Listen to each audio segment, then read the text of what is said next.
시청자 여러분 안녕하십니까? 뉴스 프리즘 시작합니다. 첫 소식입니다. 미국에서 숨을 거둔 고 조양호 회장의 장례 절차가 늦어지고 있습니다. 빨라야 주말쯤에야 국내로 시신을 옮길 수 있을 것으로 예상되는데요. 자세한 내용 취재기자 연결해서 들어보겠습니다. 정윤형 기자. 네, 정윤형입니다. 네, 지금 운구 절차 상황이 어떻습니까? 네, 고 조양호 회장 유족들이 필요한 절차를 밟기 위해 LA 인근 도시 현지 업체를 접촉한 것으로 알려졌습니다. 미국에서 해외로 시신을 운구하려면 사망 진단서, 본국 이전 신청서, 재외 공간 신고 등 각종 행정 절차가 필요합니다. 이런 이유로 주말 국내 운구로 운구될 것으로 보입니다. 일부에서는 분향소가 국내는 물론 미국 LA 등 해외에 마련될 것으로 보고 있습니다. 한진그룹 측은 운구 등과 관련해선 아직 아무것도 정해진 것이 없다고 밝혔습니다. 그렇다면 아직까지 일정은 정해지지 않았겠습니다만 장례 장소나 방식 같은 것들은 좀 결정이 됐습니까? 네, 창업주인 고 조중훈 회장의 경우 2002년 소소문 대한항공 빌딩에 빈소가 마련돼 5일장을 치렀습니다. 따라서 조양호 회장의 장례도 비슷하게 치러질 것이란 전망이 나오고 있습니다. 빈소로는 한진그룹 계열 인하대병원 장례식장, 서울시내 대학병원 장례식장, 소소문 대한항공 빌딩 등이 거론되고 있습니다. 반면 가족들은 조용히 장례를 치르길 원하는 것으로 전해지고 있습니다. 그렇군요. 이번에는 주가 흐름 좀 보죠. 어제 한진그룹 관련주들이 모두 급등을 했는데 오늘은 어땠습니까? 네, 어제 한진칼 등 한진그룹 계열 상장사의 주가는 상승세를 보였는데요. 오늘은 전날보다 하락했습니다. 그룹 지주사인 한진칼은 장중 한때 13.82% 급등했다가 하락해 결국 0.82% 내린 3150원의 장을 마감했습니다. 대한항공, 진에어 등의 계열사도 모두 하락세로 마감했습니다. 다만 한진칼 우선주와 대한항공 우선주는 연이어 상승세를 보였습니다. SBS CNBC 정윤영입니다. 이런 가운데 미국 LA 다운타운에 있는 대한항공 미주 본사도 침통한 분위기입니다. 미국 현지 소식을 SBS 인터내셔널 이재린 기자가 보도합니다. 회장의 별세 소식이 전해진 이후 첫 출근일인 오늘 아침. LA 다운타운 대한항공 미주 본사는 하루 종일 침울한 분위기였습니다. 일부 승무원들은 늦게 조 회장의 별세 소식을 접하고는 놀라는 반응도 나타냈습니다. 일반 직원들은 앞으로 회사의 경영에 문제가 있지는 않을까 걱정하는 분위기도 역력했습니다. 대한항공이 소유하고 있는 인터콘티넨탈 호텔에는 조 회장의 일가 친척이나 친지로 보이는 사람들의 출입이 자주 목격됐습니다. 조 회장의 가족들은 뉴포트비치 지역의 별장에 머물고 있지만 한국에서 온 친지들은 호텔에 모이고 있는 것으로 알려졌습니다. 오늘 아침에 누가 오기긴 오는 것 같아요.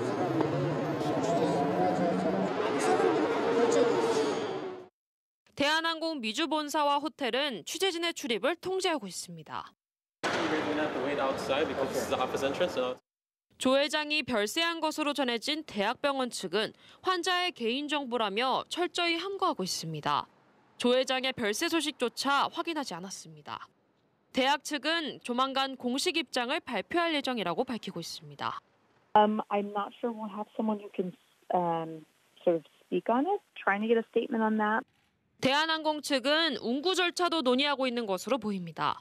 대한항공 직원이 한인 장례업체에 한국으로의 시신 운구 절차를 문의한 것으로 전해졌습니다. LA에서 SBS 인터내셔널 이재린입니다.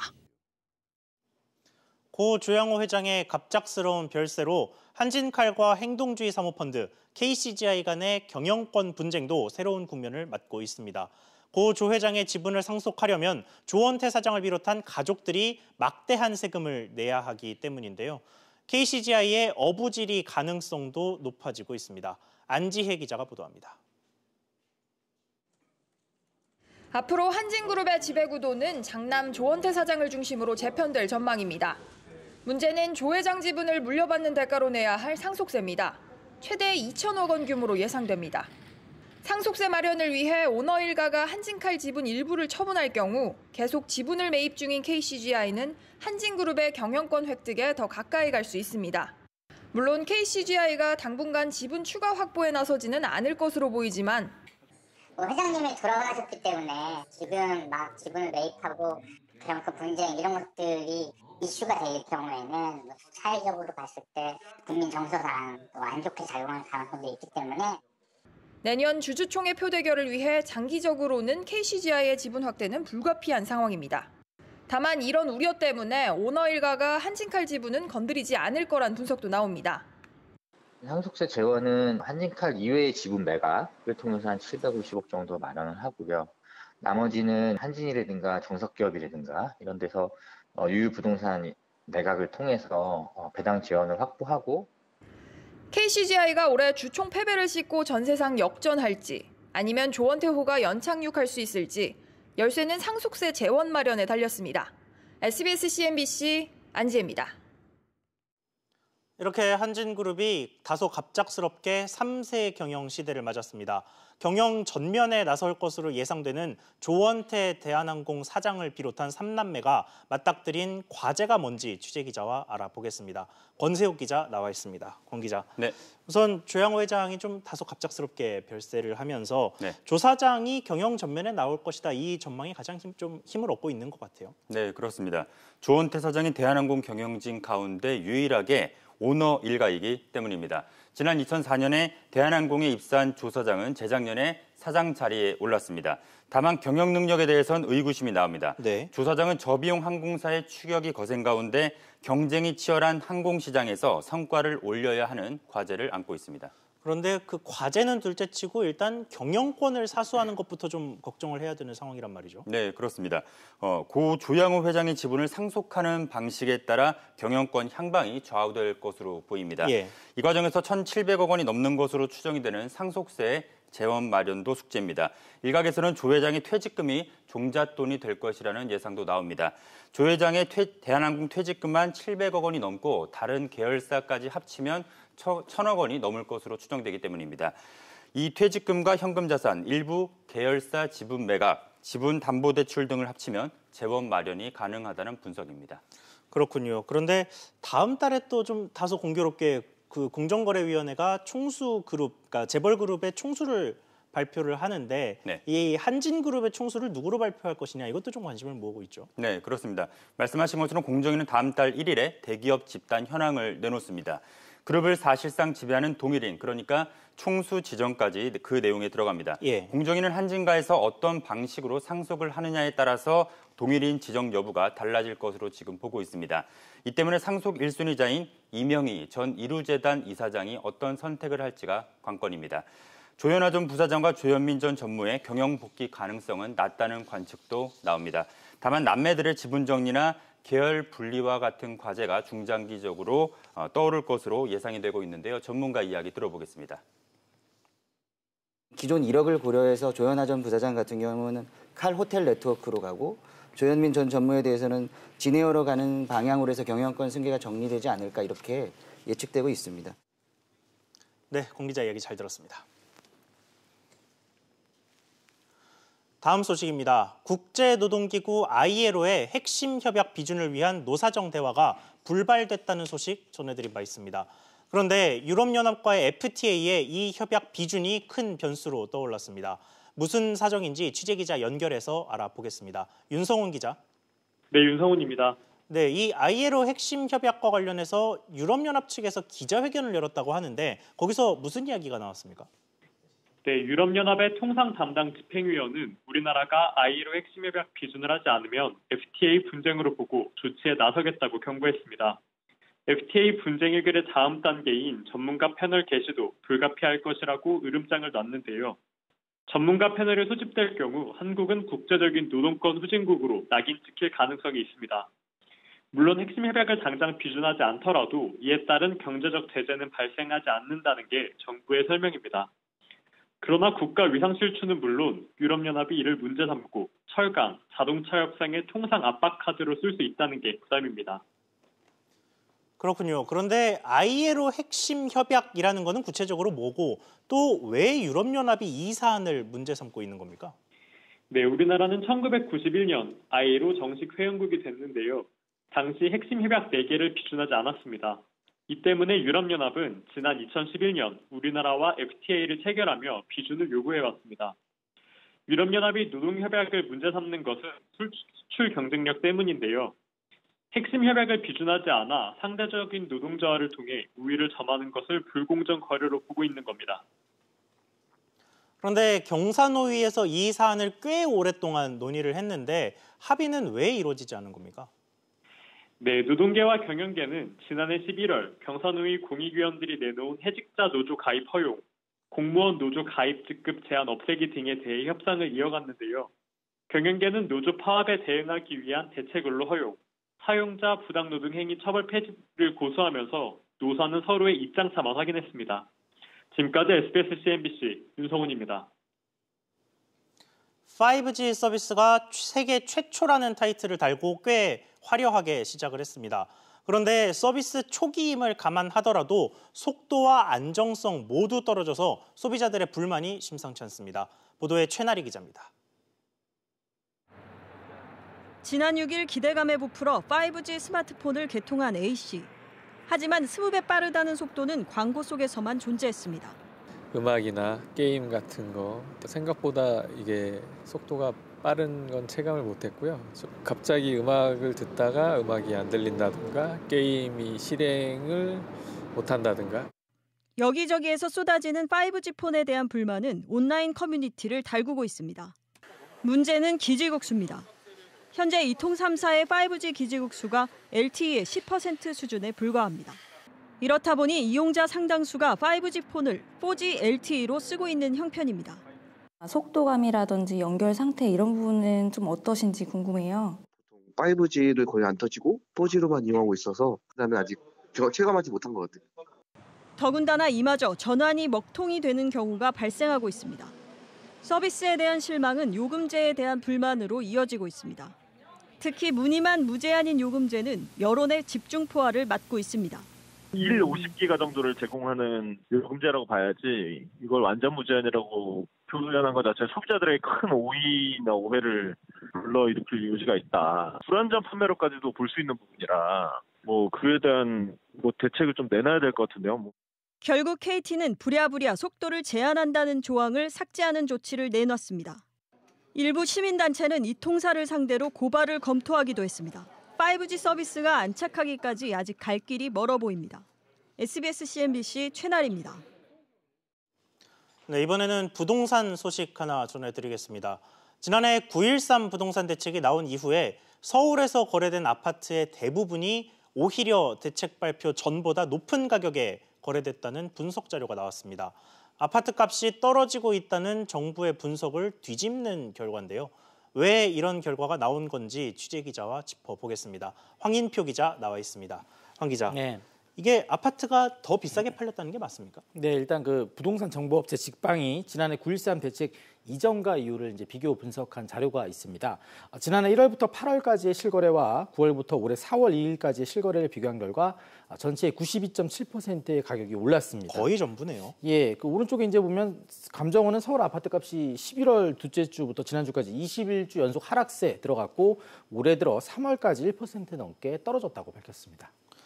그런데 왜 이렇게 두 분석 사이에 차이가 나는 건가요? 먼저 그 감정원이 매주 내놓는 서울 아파트값 동향은 그 실거래 가격과 함께 시세라는 걸 반영하는데요. 예. 시세라는 거는 바로 거래가 가능한 가격이라는 그런 의미인데 이 아무래도 평균치를 내다 보니까요. 이 고가 아파트들이 몰려 있는 강남 상구와 양천 또 마용성이라고 그러죠. 마포, 용산, 성동 등 이런 지역의 가격 변동에 큰 영향을 받게 됩니다. 이 지역 아파트는 조금만 올라도 서울 전체가 크게 오른 것처럼 보일 수 있고요. 반대로 조금만 떨어져도 서울 전체가 크게 떨어진 것처럼 보일 수가 있습니다. 이 반면 그 직방이 내놓은 자료를 자치구별로 좀 살펴보니까요. 보시는 것처럼 노원구에서 가격이 올라 거래되는 아파트가 가장 많았고 뒤이어 송파, 구로, 성북 순인데 저 표에서 이제 송파와 강남, 양천 등을 제외하면 이 대부분 6억 원 이하의 중저가 아파트들이 많이 몰려 있는 곳들입니다.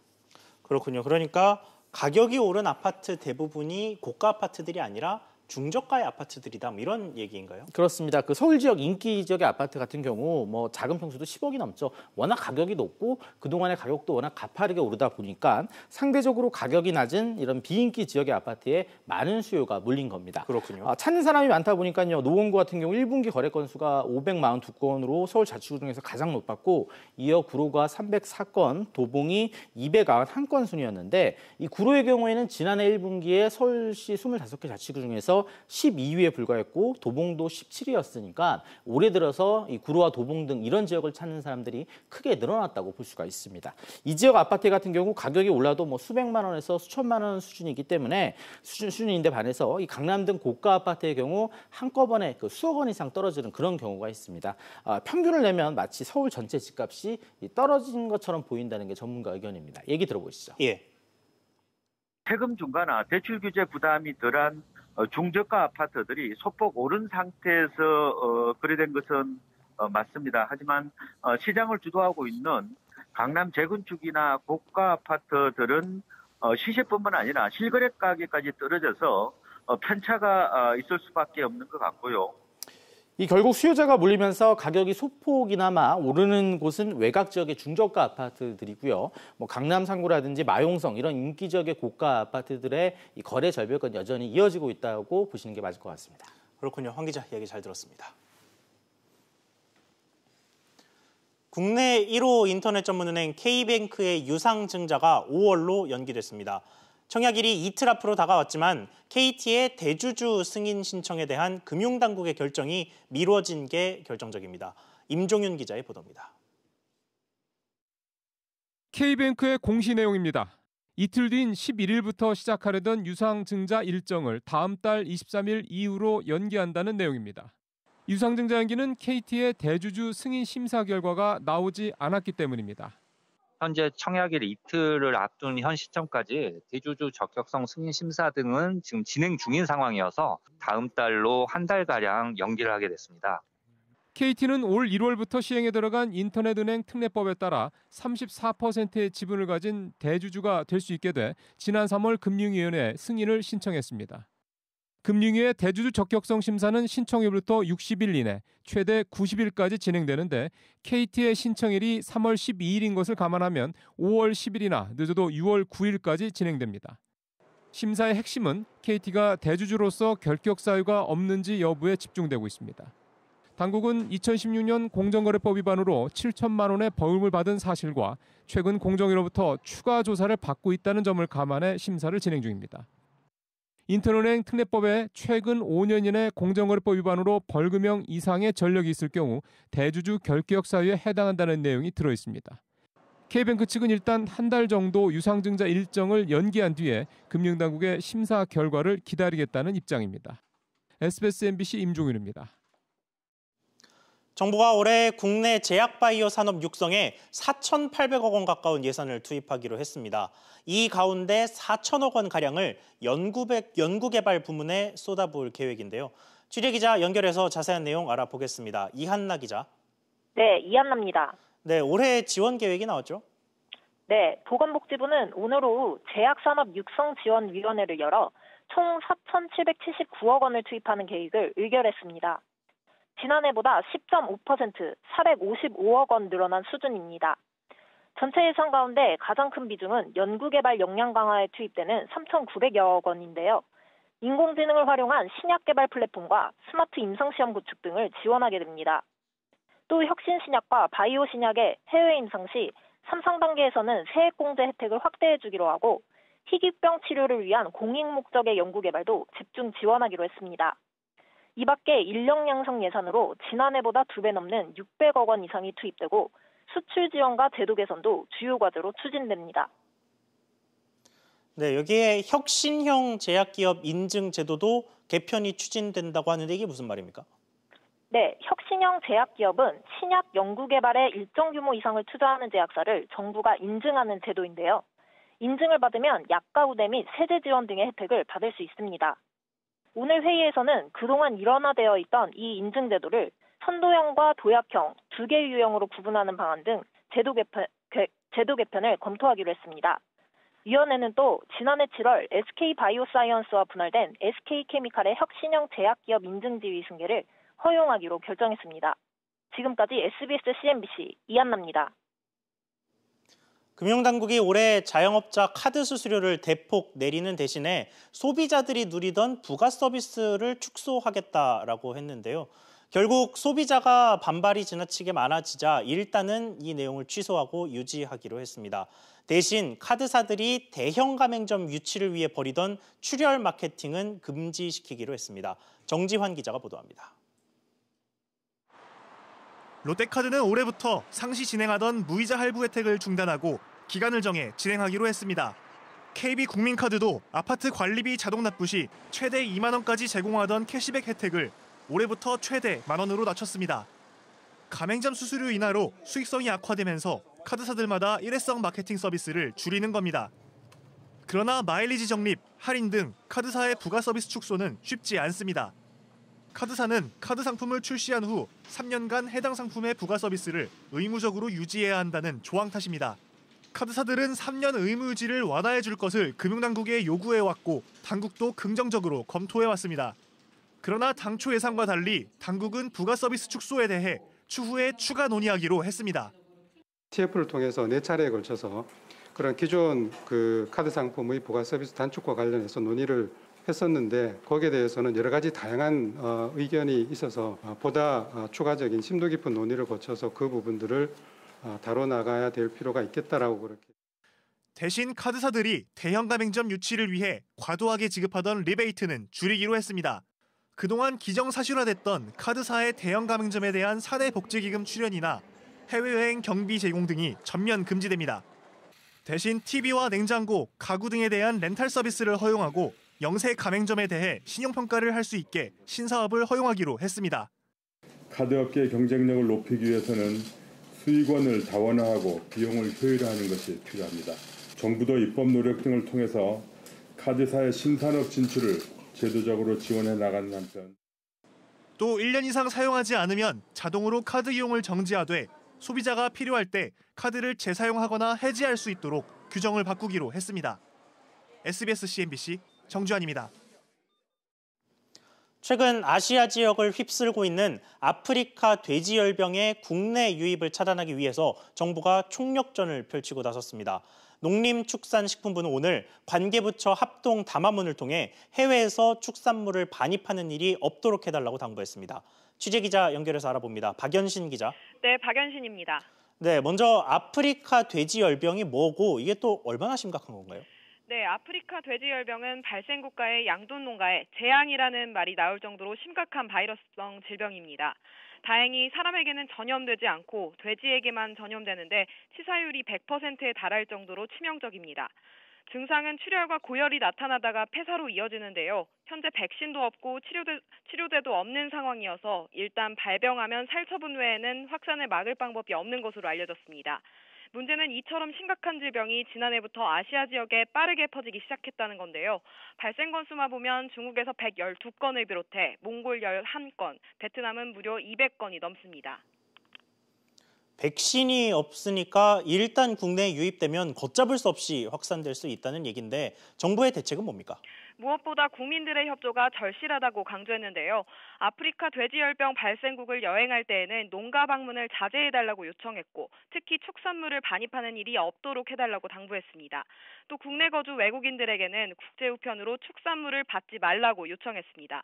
이와 관련해 공항과 항만 등의 검역조차가 대폭 강화되고 축산물 불법 반입에 부과되는 과태료도 올리기로 했는데요. 현행 최대 100만 원에서 500만 원으로 인상됩니다. 양돈 농가와 업계에는 남은 음식물을 먹이지 말고 일반 사료로 전환할 것과 방역 수칙을 반드시 지키라고 당부했습니다. 정부는 또 올해 안에 백신 개발을 위한 연구에 착수하겠다고 밝혔습니다. 지금까지 SBS CNBC 박연신입니다. 나이지리아에 있는 삼성중공업 공장에서 현지 보안요원들 간 총격전이 벌어졌습니다. 이 과정에서 현지인 1명이 숨지고 한국인 직원 1명이 유탄에 맞아 부상을 입었습니다. 취재기자 연결해서 알아보겠습니다. 오정인 기자. 네, 오정인입니다. 네, 총격 사고 언제 어떻게 발생한 겁니까? 외교부 당국자에 따르면 현지 시각 8일 오후 1시 30분께 나이지리아 라고스 삼성중공업 공장에서 총격전이 발생했습니다. 총격전으로 현지인 1명이 숨지고 인근에 있던 40대 한국인 직원 1명이 복부에 유탄을 맞았습니다. 용의자는 사건 발생 직후 도주했으나 현장 인근에서 체포됐습니다. 부상당한 한국인 신원은 확인됐습니까? 또 부상 정도는 어떻습니까? 네, 부상을 당한 직원은 현지 병원으로 옮겨져 수술을 받았고 생명에는 지장이 없는 것으로 알려졌습니다. 외교부 당국자는 향후 환자의 이송과 치료 관련 요청이 있을 시 필요한 영사 조력을 지속 제공할 예정이라고 말했습니다. 외교부는 또 나이지리아 당국과 삼성중공업 관계자를 상대로 정확한 사건 경위를 파악하고 있습니다. SBS CNBC 오정인입니다. 르노 삼성자동차의 임단협이 합의점을 찾지 못하고 있는 가운데 사측 협상 대표가 물러나는 초강수를 뒀습니다. 가동 중단이 현실화되는 것 아니냐는 관측까지 나오고 있습니다. 자세한 내용 취재기자 연결해서 알아보겠습니다. 김성훈 기자. 네, 김성훈입니다. 네, 협상을 지휘하던 회사 측 대표가 책임을 지고 물러났다고 하는데 어떤 상황입니까? 네, 사측 대표로 노사 간 인단협 교섭에 참여해온 이기인 제조본부장 부사장이 공식적으로 물러났습니다. 르노 삼성차 노사는 부산 공장에서 25차 인단협 교섭을 벌였는데요. 합의점을 찾는 데 실패했습니다.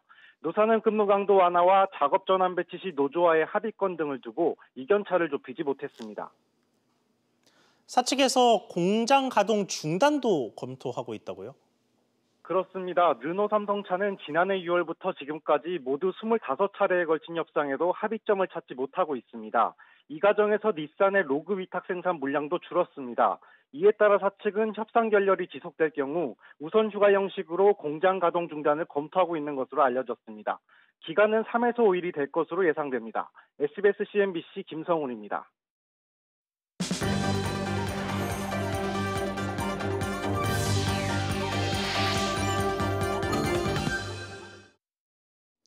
남양유업이 마약 혐의로 부속된 창업주의 손녀 황하나 씨에 대해 회사 경영과 무관하다는 입장을 밝히고 엄정한 수사와 강력한 처벌을 요구했습니다.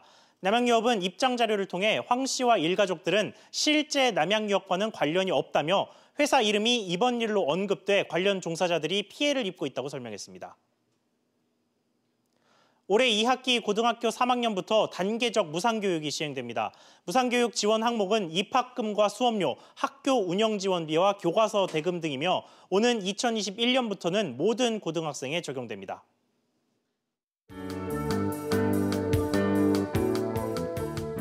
안녕하세요. K웨더 라이프스타일 예보 발표합니다. 현재 전국이 흐린 가운데 서해안과 전라도, 제주도에는 비가 내리기 시작했습니다. 저녁부터 밤 사이는 그 밖에 전국으로 확대되겠는데요.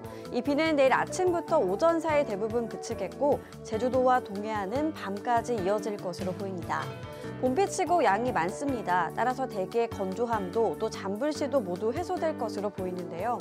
다만 남해안과 제주도에 강한 바람이 불겠고 산간에는 폭설이 예상돼 시설물 관리 및 안전사고에 각별히 주의하셔야겠습니다. 한편 비가 그친 뒤에는 북서쪽에서 찬바람이 불어지면서 날이 부쩍 쌀쌀해지겠습니다. 서울의 아침 기온은 예년보다 높기 시작하겠지만 한낮에는 11도로 평년과 비교해 무려 7도 가까이 낮겠는데요. 따뜻한 옷차림을 하시는 게 좋겠습니다. 공기질은 쾌적하겠습니다. 미세먼지 농도 전국 좋음 단계를 보이겠습니다. 중부지방 아침까지 비가 오겠습니다. 낮 기온 서울과 대전 11도로 예년보다 7도에서 8도가량 낮아 쌀쌀하겠습니다. 동해안 저녁까지 비와 눈이 내리겠습니다. 낮 최고 기온 속초와 강릉 7도에 머물겠고 바람도 강하겠습니다. 남부지방의 비는 오후부터 그치기 시작해 저녁이면 대부분 잦아들겠습니다. 낮 동안 전주 12도, 대구 11도로 서늘하겠습니다. 모레부터는 다시 따스한 봄 날씨를 되찾겠고요. 일요일과 다음 주 월요일 사이 또 한 번 전국에 비 소식이 있을 전망입니다. 기상정보였습니다. 오늘 준비한 소식 여기까지입니다. 시청해주셔서 감사합니다.